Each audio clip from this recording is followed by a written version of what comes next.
اور ایک اور حدیث ہے جو کم از کم صحیح بخاری میں 4 دفعہ ڈیٹیل کے ساتھ آئی ہے. وہ سیدنا ابو بکر کا خطبہ ہے نبی صلی اللہ علیہ وآلہ وسلم کی وفات کے فوراً بعد. خیر رسول اللہ فاختار الرفیق الاعلی من الجنہ.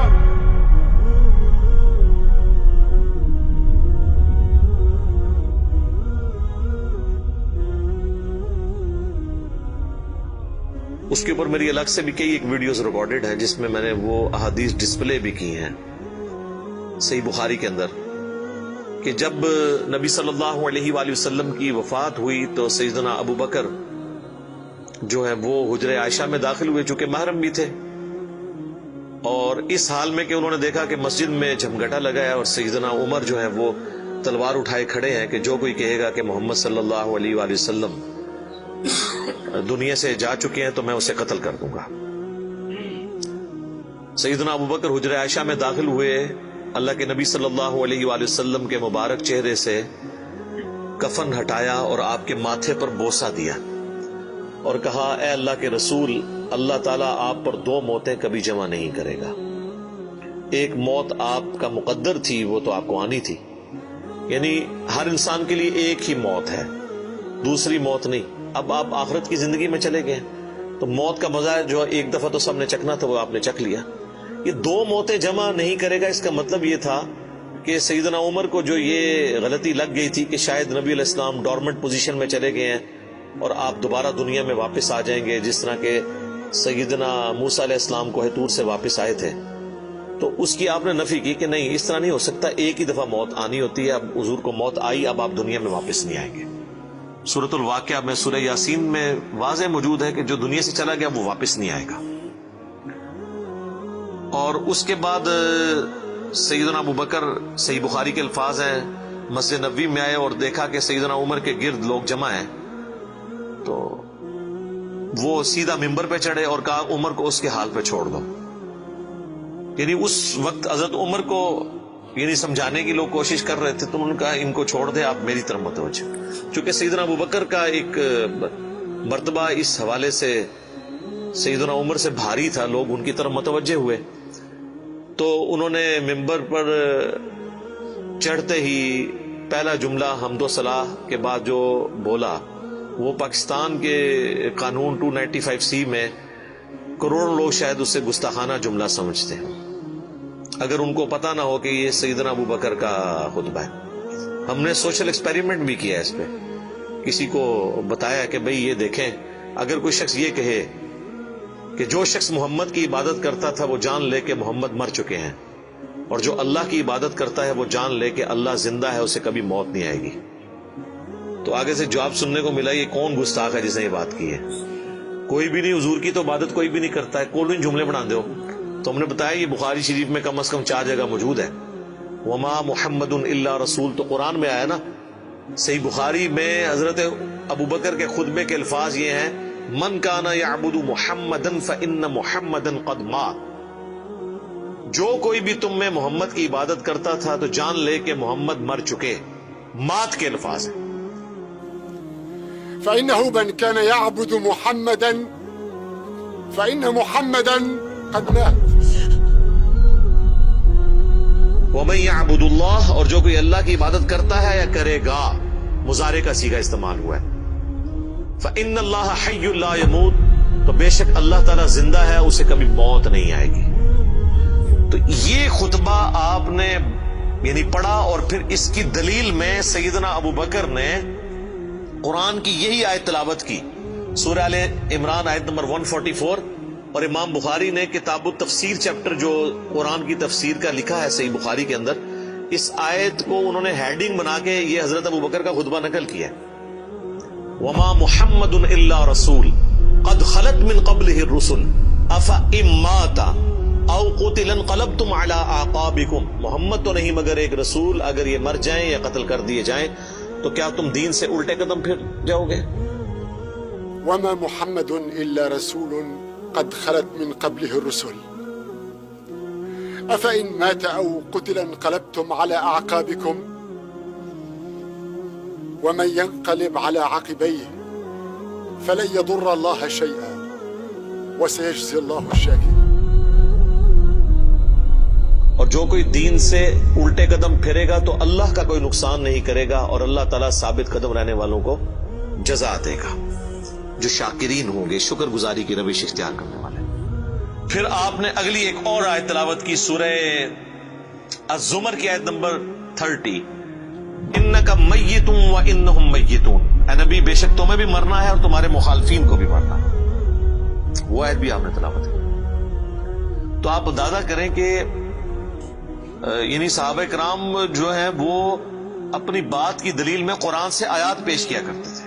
وہ کہتے ہیں نا ساڑھے خلاف آیتاں پڑھ دینے جی قرآن تو بھئی قرآن اگر تھوڑے خلاف آیت ہے نا تو تھی مسلمان نہیں ہو، کیونکہ مسلمان تو وہ ہوتا ہے کہ جو قرآن کے مطابق ہو، نہ کہ یہ کہ اس کے عقیدوں کے خلاف قرآن میں آیت آ جائے۔ تو اگر کوئی کہہ رہا ہے ساڑھے خلاف آیتاں پڑھتا ہے تو سمجھ لو کہ پھر تسی تو کافر ہی ہوئے نا، مسلمان کے خلاف تو قرآن کی آیت نہیں پڑھی جا سکتی نا۔ اگر آپ کا وہ عقیدہ ہے تو آپ کے خلاف کہاں سے ہوگی؟ تو صحابہ کرام دیکھیں کہ قرآن سے دلیل پیش کیا کرتے تھے، یعنی وہ اپنی بات کی دلیل بھی قرآن سے پیش کرتے تھے۔ لیکن یہاں پہ ایک بڑی حیران کن چیز ہے جس کو میں نے ہی پوائنٹ آؤٹ کیا ہے، میں نے کہیں پڑھے ہوئے نہیں یہ دیکھا، حالانکہ یہ بہت ضروری تھا کہ اس چیز کو ہائی لائٹ کیا جاتا، کہ حضرت ابو بکر نے ایک فرضی جملہ کیوں بولا؟ کوئی ضرورت نہیں تھی، اور جملہ بھی ان لوگوں کے سامنے بولا کہ جن میں سے کوئی بھی رسول اللہ کی عبادت نہیں کرتا تھا۔ یہ لوگ ہوتے تو یہ ان کو کھڑے ہو کے کہتے بھی تو کی اتنے تقریریں پہ کرنا ہے، کو دروشی پڑھ تو اتنے حضور دی میت ہوتے تو اتنے گستاخانہ آیتاں پڑھ رہے ہیں کہ جی جو محمد کی عبادت کرتا تھا وہ جان لے کے محمد مر چکے ہیں۔ ایک اتنے لکھے ہے قرآن اچ کون ہی گلا بنانا ہے، سیدھے کوئی عبادت نہیں کرتے، خود سے ہی باتیں بناتے ہو۔ سیدنا ابو بکر نے بیسیکلی امت کو یہ میسج دیا کہ نبی اسلام کی تعلیم یہ ہے کہ آپ کو بت نہیں بنانا، اور اس پہ میں بولا کرتا ہوں کہ یہ محمد رسول اللہ صلی اللہ علیہ وآلہ وسلم کی کامیابی ہے کہ آپ نے ایسی ٹیم اپنے بعد چھوڑی ہے جو ان کی میت پہ ان کے فضائل بیان نہیں کر رہی، توحید بیان کر رہی ہے، کیونکہ ان کو پتا تھا کہ محمد رسول اللہ سے بھی آلموسٹ 500-600 سال پہلے ایک شخصیت دنیا میں گزری جس کے نام پہ دنیا کا سب سے بڑا شرک ہو رہا ہے، عیسیٰ ابن مریم۔ نبی صلی اللہ علیہ وآلہ وسلم نے ایک دوسرا عیسیٰ ابن مریم بن جانا تھا اگر صحابہ کرام شروع میں اس معاملے کو کل نہ کرتے، اور یہ انہوں نے اپنی ذاتی اختراع نہیں تھی، یہ نبی الاسلام کی مبارک تربیت کا اثر تھا، کیونکہ صحیح بخاری میں موجود ہے، دیکھنا میری شان کو اس طرح بلند نہ کرنا جس طرح عیسیٰ ابن مریم کے ماننے والوں نے ان کو ان کی شان میں بڑھا دیا، ڈیوینٹی ان کے بارے میں کلیم کر دی۔ میں اللہ کا بندہ اور اس کا رسول ہوں، مجھے اللہ کا بندہ اور اس کا رسول ہی کہنا۔ تو دیکھ لیں سیدنا ابو بکر نے عقیدہ توحید اس وقت امت میں راسخ کیا۔ یہاں تو کوئی پیر کوئی بزرگ مر جاتا ہے نا تو اس کی شان میں نغمے بنا لیے جاتے ہیں۔ یہ بھی دیکھ لیں آپ، کل خادم رضوی صاحب کی ڈیتھ کے اوپر وہ کسی نے راتوں رات بیٹھ کے ترانہ بھی لکھ لیا ہے، اور وہ ترانہ انہوں نے بڑے اچھے انداز میں اس کو گا بھی دیا ہے، اور ان کی میت کے اوپر وہ چل بھی رہا ہے۔ اور نبی علیہ السلام سے زیادہ تو کوئی تعریف کے لائق نہیں ہے نا مخلوقات میں، لیکن آپ کی میت کے اوپر کوئی درود شریف کی کوئی گھیٹیاں نہیں پڑیاں جا رہی ہیں، کوئی چادر نہیں کھلاری ہوئی، توحید کا خطبہ بیان ہو رہا ہے کہ اللہ کے نبی فوت ہو چکے ہیں۔ سیدنا عمر کے الفاظ ہیں صحیح بخاری میں، جب میں نے ابو بکر کا یہ خطبہ سنا تو میری ٹانگیں میرے جسم کا بوجھ نہیں اٹھا سکی۔ اچھا، آپ لوگ قرآن و حدیث سنتے ہیں تو غصہ آ جاتا ہے، صحابہ قرآن و حدیث اپنے عقیدے کے خلاف سنتے تھے نا تو ان کی ٹانگیں ان کے جسم کا بوجھ نہیں اٹھاتی تھی، وہ اتنے پشیمان ہوتے تھے کہ میں غلط کانسیپٹ کے اوپر ہوں، میں فوراً رجوع کروں۔ اور سیدنا ابو بکر کے خطبے کے بعد سیدنا عمر کہتے ہیں مجھے یقین آ گیا کہ حضور فوت ہو چکے ہیں۔ اور پھر بخاری کے الفاظ ہیں، صحابہ کہتے ہیں کہ ہم کئی دن تک ہماری یہ حالت تھی، جب ہم ایک دوسرے کو ملتے تھے نا تو ہم یہ آیت سناتے تھے، وما محمد الا رسول قد خلت من قبلہ الرسل، یہ سورہ آل عمران کی آیت نمبر 144، تاکہ ہمیں یہ یقین آ جائے کہ نبی الاسلام دنیا سے جا چکے ہیں۔ ایک دوسرے کو یہ آیت سنایا کرتے تھے، گستاخانہ آیت، یہ تو گستاخانہ ہی کہتے ہیں نا۔ یہ ہوتے تھے جناب ایک دوسرے نو جناب کچھ اور ہی سنا دے، ناتا سنا دے رہتے۔ تو صحابہ نے ظاہر ہے انہوں نے تو مشن لے کے چلنا تھا نا، ان کو تو پتا تھا کہ پیغمبر کا کام ہے اللہ کا پیغام دنیا تک پہنچانا، اس کے بعد وہ امت کے کام حوالے کر کے چلے گئے ہیں۔ اب پیغمبر کے ساتھ نسبت اس کی ہوگی، محمد رسول اللہ کا لاڈلا قیامت کے دن وہ ہوگا، حضور کی شفاعت کا حقدار وہ شخص ہوگا جو نبی الاسلام کے مشن کو آگے لے کے چلے گا۔ یہ نہیں ہے کہ جو جتنا اونچا نعرہ مارے گا۔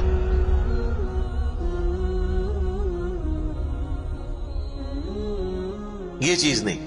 ہم لوگوں نے تو اس حوالے سے بالکل کانسیپٹ جو ہے نا وہ بدل لیے ہوئے ہیں، چونکہ ہم نے قرآن پڑھا نہیں ہے اس لیے ہمیں اندازہ نہیں ہے کہ قرآن پاک میں نبی صلی اللہ علیہ وآلہ وسلم کا سچا محب اور سچا پیروکار کس شخص کو ڈکلیئر کیا گیا ہے، جو آپ صلی اللہ علیہ وآلہ وسلم کا مددگار ہوگا ان کے دین کے بارے میں۔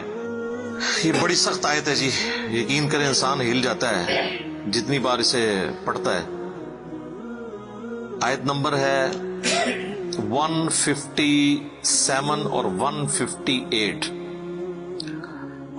الذين يتبعون الرسول النبي الأمي الذي يجدونه مكتوبا عندهم في التوراة، یعنی اہل ایمان کے بارے میں آ رہا ہے کہ یہ اس نبی کی پیروی کر رہے ہیں، اس نبی امی کی جس کا ذکر یہ لکھا ہوا پاتے ہیں اپنے پاس تورات اور انجیل میں۔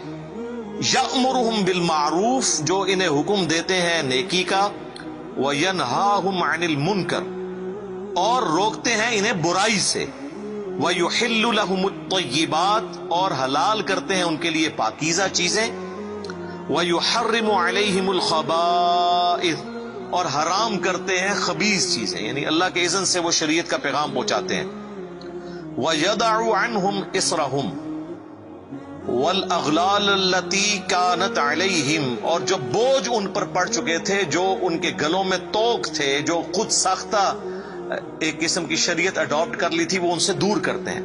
فَالَّذِينَ آمَنُوا، پس جو ان پر ایمان لائے، بِهِ، اس کے اوپر جو ان کے ساتھ نازل ہوا، وَعَزَّرُوا، اور ان کی عزت کرے، وَنَصَرُوا، اور ان کی مدد کرے، وَاتَّبَعُوا النُّورَ الَّذِي أُنزِلَ مَعَهُ، اور اتباع کرے اس نور کی جو ان کے ساتھ نازل ہوا، یعنی قرآن۔ اولئک هم المفلحون، یہی لوگ ہیں جو کہ فلاح پانے والے ہیں۔ یعنی اللہ تعالیٰ فرما رہا ہے کہ نبی صلی اللہ علیہ وآلہ وسلم کا سچا امتی کون ہے؟ جو کہ ایمان لے کر آئے ان پر، اس کے بعد ان کی عزت کرے۔ یہ تو دونوں آسان کام ہے۔ ایمان بھی لاتے ہیں لوگ، عزت ضرور سے زیادہ کر رہے ہیں۔ ظاہر ہے کہ جب یہ کہیں گے خدا کا پکڑا چھڑائے محمد، محمد کا پکڑا چھڑا کوئی نہیں سکتا، غلوف کر رہے ہیں۔ رسول اللہ کے سامنے یہ کوئی جملہ بول سکتا ہے؟ اللہ جس کو پکڑ لے گا نا، نبی الاسلام اس کو چھڑوائیں گے نہیں، نبی الاسلام چھڑوائیں گے اس کو جس کو چھوڑنے کا اللہ اذن دے گا۔ دھونس کے ساتھ کوئی کسی کو نہیں چھڑوا سکتا۔ شفاعت بالاذن ہے، ہر دفعہ نبی الاسلام جا کے سجدہ کریں گے اور اللہ تعالیٰ اذن عطا فرمائے گا اور مقرر کرے گا تعداد کہ اتنے لوگوں کو جن کا ایمان اس لیول کا ہے اب ان کو نکال لیں، جن کا ایمان اس لیول کا ہے ان کو نکال لیں۔ نبی الاسلام اپنی مرضی سے کچھ نہیں کر سکتے، یہ تو عقیدہ ہی گستاخانہ ہے۔ تو اللہ تعالیٰ ہمارا ایمان لاؤ اس نبی کے اوپر، عزت کرو، وَنَصَرُوا، اور مدد کرو ان کی کاز میں، ان کے مشن میں، وَاتَّبَعُوا النُّورَ الَّذِي أُنزِلَ مَعَهُ، اور اتباع کرو اس نور کی جو ان کے ساتھ نازل ہوا، یعنی قرآن۔ اولئک هم المفلحون، ایسے لوگ ہیں فلاح پانے والے، یہ لوگ فلاح پائیں گے۔ تو فلاح کے لیے صرف ایمان لانا ضروری نہیں ہے، بلکہ رسول اللہ کی مدد بھی کرنی ہے، آپ کی عزت اور تعظیم کے ساتھ آپ کی مدد اور قرآن کی پیروی۔ تو صحابہ کرام نے حضور کی میت کے اوپر عقیدہ راسخ کر کے بالکل صحیح بات بتا دی، اور آپ دیکھیں صحابہ کو کبھی یہ وہم بھی نہیں آیا تھا کہ نبی علیہ السلام سے ہم نے جا کے اب ڈائریکٹ کوئی بات کرنی ہے، ورنہ آپ دیکھیں حضور کی میت رکھی ہوئی ہے، صحیح بخاری میں ڈیٹیل موجود ہے، میرا ایک کلپ بھی ریکارڈڈ ہے، سیدہ فاطمہ کا قاتل کون، اس میں میں نے ڈیٹیل سے سقیفہ بنی ساعدہ کی حدیث بیان کی تھی کہ کسی کے دماغ میں بھی یہ مشورہ نہیں آیا کہ نبی علیہ السلام سے آپ کی ابھی میت باہر ہے، ابھی تو قبر میں نہیں گئے، جو لوگ قبر پہ جا کے مانگتے ہیں اور بزرگ باپوں کی، رسول اللہ تو ابھی ان کی میت باہر رکھی ہوئی ہے، جا کے آپ کے میت سے جا کے پوچھ رہے ہیں کہ یا رسول اللہ بتائیں آپ کا سکسیسر کون ہے آپ کے بعد۔ کسی کو وہم نہیں آیا، بعد کے لوگ پتہ نہیں کیا کیا دعوے کرتے ہیں۔